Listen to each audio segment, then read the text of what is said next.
বনলতা সেন। হাজার বছর ধরে আমি পথ হাঁটিতেছি পৃথিবীর পথে, সিংহল সমুদ্র থেকে নিশীথের অন্ধকারে মালয় সাগরে। অনেক ঘুরেছি আমি, বিম্বিসার অশোকের ধূসর জগতে, সেখানে ছিলাম আমি।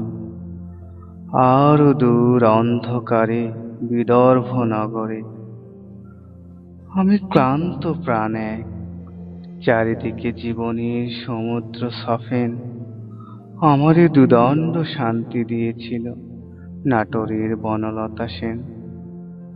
চুল তার কবেকার অন্ধকার বিদিশার নিশা, মুখ তার শ্রাবস্তির কারুকার্য।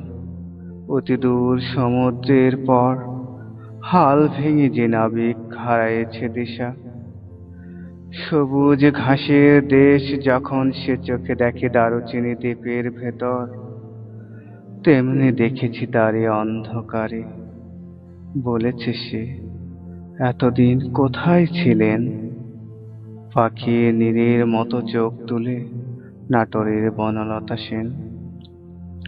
সমস্ত দিনের শেষে শিশিরের শব্দের মতন সন্ধ্যা আসে, ডানার রৌদ্রের গন্ধ মুছে ফেলে চির। পৃথিবীর সব রং নিভে গেলে পাণ্ডুলিপি করে আয়োজন, তখন গল্পের তরে জোনাকির রঙে ঝিলমিল। সব পাখি ঘরে আসে, সব নদী ফুরায়ে জীবনের সব লেনদেন, থাকে শুধু অন্ধকার, মুখোমুখি বসিবার বনলতা সেন।